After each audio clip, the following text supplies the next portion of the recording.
स्वागत है। शुरुआत में चंद्रमोहन जी आपसे कर रहा हूं और सवाल बहुत सीधा एक लाइन का। बीजेपी ने ओपन चैलेंज दिया है कि आरोपों में दम है, एटम बम में दम है, तो शपथ पत्र दीजिए। क्या आप लोग चैलेंज एक्सेप्ट करते हैं?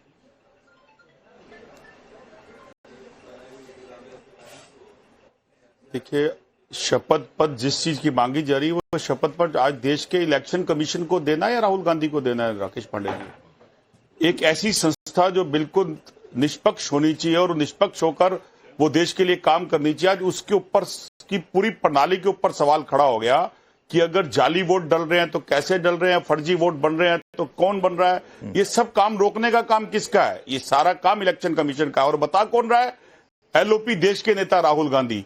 कहां पर फर्जी वोट डल रहे हैं, कहां फार्म सी के अंदर जहां 16 से 18 साल के बच्चों का नाम आना चाहिए, 18 साल का, वहां पर आप 55 से 58 78 साल के आ रहे हैं। एक मकान के अंदर 40 वोटों की जगह 80 वोट की काउंटिंग हो रही है।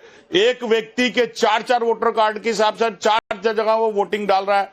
तो ये शपथ पत्र इलेक्शन कमीशन को देना चाहिए राहुल गांधी को। आपका प्रश्न ही बड़ा वाजिब नहीं है। नहीं चंद्रमोहन, राहुल गांधी एलओपी के नेता, मैं बीच में नहीं आ रहा, तो मेरा प्रश्न वाजिब है कि नहीं ये मत सिखाइए सर। चंद्रमोहन जी, मैं चाह रहा था कि आप अनइंटरप्टेड बोले, लेकिन आप यही सिखाने लगे कि मेरा प्रश्न वाजिब नहीं है। आरोप लगा राहुल गांधी रहे हैं, प्रेस कॉन्फ्रेंस उन्होंने की है।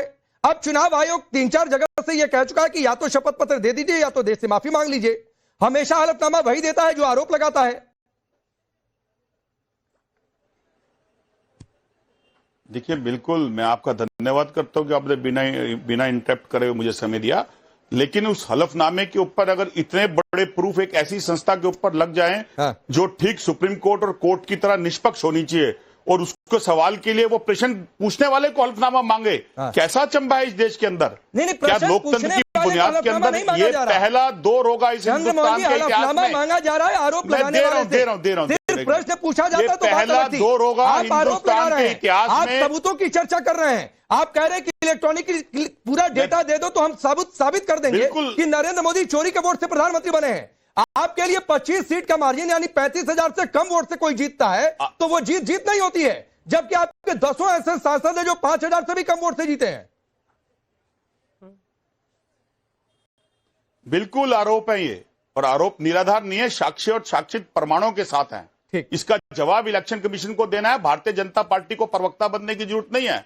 भारतीय जनता पार्टी को इसलिए जवाब देना है क्योंकि हिंदुस्तान के इतिहास में पहली बार हुआ है ये वो संस्था जो देश के अंदर लोकतंत्र की बुनियाद के ऊपर सरकार चुन के लाती है, उसी की प्रणाली के ऊपर सवाल खड़े हो गए। और ये हमने नहीं, ये ऐसे बहुत से ऐसे पत्रकार, बहुत से ऐसे प्रिंट मीडिया के लोग, समीक्षक हैं जिन्होंने राजीव जी को भी एक लेटर विज्ञापन लिख के दिया था जिसका जवाब आज तक नहीं आया, जो इस बात से असहमत थे, जो प्रणाली के प्रश्न उठे थे महाराष्ट्र के ऊपर कि अगर विधानसभा चुनाव के अंदर अगर 5 महीने में उतने वोट नहीं, 5 साल में उतने वोट नहीं बढ़ते और 5 महीने में बढ़ जाते हैं। आप बॉम्बे हाईकोर्ट में एक याचिका थी ना महाराष्ट्र चुनाव को लेकर, बॉम्बे हाईकोर्ट में एक याचिका थी ना, क्या हुआ उस याचिका का? बॉम्बे हाईकोर्ट ने क्या कहा? क्यों नहीं वहां पर जाकर साबित कर दिए? और मैं आऊंगा शिवम का जवाब लेने के बाद कि वोट चोरी इतना ही हो रहा है और आपको लग रहा है कि दम है, तो भैया वोटर सत्यापन क्यों नहीं होना चाहिए? आप कह रहे हैं 3-3 जगह वोटर है, फेक एड्रेस है, फिर भी वोटर वेरिफिकेशन से डर है। शिवम ये कह रहे हैं हलफनामा क्यों मांग रहे हैं, शपथ पत्र क्यों मांग रहे हैं? शपथ पत्र चुनाव आयोग हम क्यों देंगे? क्योंकि राहुल गांधी झूठे हैं, इसलिए शपथ पत्र मांग रहे हैं।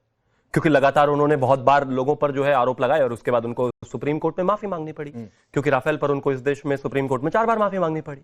क्योंकि इस देश के प्रधानमंत्री को जब उन्होंने चौकीदार चोर है कहा तो उन्हें माफी मांगनी पड़ी। जब उन्होंने कहा कि आरएसएस किल्ड महात्मा गांधी तो उनको माफी मांगनी पड़ी। जब उन्होंने कहा कि 2000 स्क्वायर किलोमीटर जमीन हमारी जो है, कभी 3000, कभी 4000 स्क्वायर किलोमीटर जमीन हमारी चाइना ने करी, तो उनको खेद व्यक्त करना पड़ा।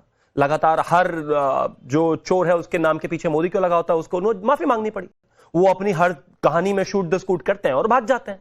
खैर, ये तो एक पहलू हो गया, लेकिन प्रॉब्लम ये है कि सबसे इंपॉर्टेंट चीज यहां पर सिर्फ इतनी सी है कि जो फल होता है ना वो पेड़ से बहुत ज्यादा दूर गिरता नहीं। राजीव गांधी जी का ऑन रिकॉर्ड स्टेटमेंट है, जब बैलेट पेपर से चुनाव हुआ करते थे कि भाजपा का 8%, जब 8% भाजपा को वोट मिला तो 2 सीटें हुआ करती थी, जब उनको 12% वोट मिला तो 86 सीटें हो गई। ये बैलेट पेपर से काम नहीं बनता भाई, ये ऐसे कैसे हो गया? इस हिसाब से कांग्रेस की तो 500 सीटें हो जानी चाहिए थी।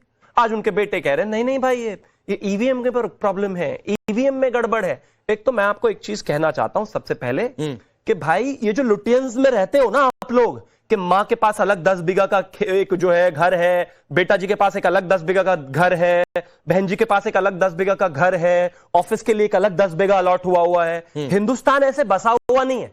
प्रॉब्लम यह है कि आप आम आदमी होने का ड्रामा तो कर सकते हो, लेकिन आपको आम आदमी पता ही नहीं है। मैं जब इस नोएडा में पहली बार आया तो जिस घर में मैं रहता था उस घर में 60 कमरे थे, वो पीजी टाइप का एक घर था। एक कमरे में 4 लोग रहते थे। अब 4 से उसको गुना कर ले, मुझे लगता है चंद्रमोहन को अपना जवाब मिल जाएगा कि एक प्लॉट में कैसे कैसे 60 और 80 और टियर 2 में चले जाओगे तो इससे भी ज्यादा लोग घरों में रहते हैं। और जिस पार्ट को लेकर खासतौर पर हंगामा हुआ है, इस देश के एक निजी चैनल के रिपोर्टर वहां पर उन्होंने उस मालिक से पूछा कि भाई यहां कैसे 80 वोट एक जगह हो गई। उसने कहा कि यहां पर लोग आते हैं, सिक्योरिटी गार्ड होते हैं, सिक्योरिटी गार्ड और तमाम तरह के लोग होते हैं, वो आप पर यहां पर रहते हैं, उनको आधार कार्ड या फिर कुछ भी वोटर कार्ड अपना चाहिए होता है, लोकल एरिया का, जाहिर है वो यहां से बनवाते हैं, फिर जैसे नौकरी बदलते हैं तो उसके हिसाब से फिजिबिलिटी पर वो बदल जाते हैं। लेकिन ये 10 बीघे के घर में रहने वाले लोगों को पता ही नहीं है। बात बहुत साफ है, एक एक चीज को क्लैरिफाई कर दिया गया है। दूसरा, एक और जो श्रीवास्तव को लेकर बड़ा हंगामा हुआ है, पूरी लेफ्ट विंग और पूरी कांग्रेस उनके पीछे पड़ी, उन्होंने भी बता दिया कि मैं इनिशियली जो है लखनऊ का रहने वाला था, फिर वहां से माइग्रेट होकर वो फिर बैंगलोर, मुंबई, वो अलग अलग जहां जहां गए, वो लगातार अपनी चीजों को अपडेट करते रहे। ठीक बात है भाई, कृपया करके इस देश के गरीब आदमी के जीवन के स्ट्रक्चर को समझो। ठीक है, नहीं समझ आता आप कोई बात को रिप्लाई करिए। मैं एक सवाल उसमें ऐड कर देता हूं। ये जो आप लोगों का नैरेटिव वॉर चल रहा है, इसमें बड़ी दिक्कत है। राहुल गांधी ने कल क्या कहा? राहुल गांधी ने कहा कि लाडी बहन पुलवामा ऑपरेशन सिंदूर से एंटी इनकम्बेंसी नहीं हो रही है, यह वजह मुझे बताई जा रही है। तो भाई 26/11 के बाद आपको किसने रोका था कि पाकिस्तान को ठोक दो? नहीं होती एंटी इनकम्बेंसी आपके खिलाफ भी, किसी ने रोका था क्या? लाडली बहन जैसी योजना आप लेकर आ जाते, किसी ने रोका था क्या? देखिए अभी शुभम पांडे जी, शुभम त्यागी जी भी कुछ बातें कर रहे थे। मुझे बता दो, हमारे पंजाबी में एक तुम्बा होता है त्यागी जी, उस तुम्बे की तार जब आना तो तुनक तुनक तुनक आवाज आती है। तो तुम्बा तार कौन सी है? Election commission. और तुनक तुनक कौन सा है? बीजेपी। अरे प्रश्न इलेक्शन कमीशन से पूछे जा रहे हैं कि तुम्हारी प्रणाली के अंदर इतना खोट क्यों, और तुम्हें साक्षात प्रमाणित करना चाहिए देश के अंदर लोकतंत्र के ऊपर जिस बुनियाद के ऊपर एक व्यक्ति वोट डालता है। अच्छा, एक चीज बताइए, वोट के अंदर डालने के लिए इतनी गड़बड़ मैं कहता हूं चंद्रमोहन बीच में नहीं, बच्चे बीच में नहीं। मैं कहता हूं चंद्रमोहन चोर है। मान लीजिए मैंने कह दिया चंद्रमोहन चोर है, तो आपको क्या करना पड़ेगा? लिखित में जाके FIR देनी पड़ेगी ना मेरे खिलाफ। तो लिखित में दे दो भाई, अंडर द ऑफ क्यों नहीं दे सकते? अगर आपको कॉन्फिडेंस है, आपको कोई दिक्कत नहीं है, आपका अपने चार्जेस पर फर्म है, कंफर्म है, आपको लगता है आप जो बोल रहे हैं सच है, तो लिख के दे दो। बच्चों की तरह कंप्लेंट भी लिख के दी जाती है, कोर्ट में भी लिख के जाया जाता है। इस देश में कोई तो जिम्मेदारी लोगे कि नहीं लोगे? कि मीडिया में कहा और भाग गए, मीडिया में कहा और भाग गए, ऐसा नहीं हो सकता भाई। पालने से बाहर आए, पालने से बाहर आने की जरूरत है। पालने से बाहर तो इस देश का 56 साल का एक लीडर ऑफ ऑपोजिशन नहीं आ पा रहा भाई। मैं बोल रहा हूं, वो है युवा। तो मैं तो पालने से बाहर हूं, मैं तो अब युवा भी नहीं रहा। मैं नहीं मानता अपने आप को युवा, लेकिन पालने से बाहर उस आदमी को आने की आवश्यकता है जो नारे लगाते हैं और भाग जाते हैं, जो PPT दिखाते हैं और भाग जाते हैं, जो झूठ बोल रहे हैं और भाग जाते हैं, फिर माफी मांगते हैं। पालने से उस व्यक्ति को बाहर आने की आवश्यकता है। 56 इंच का कहता है, उसकी छाती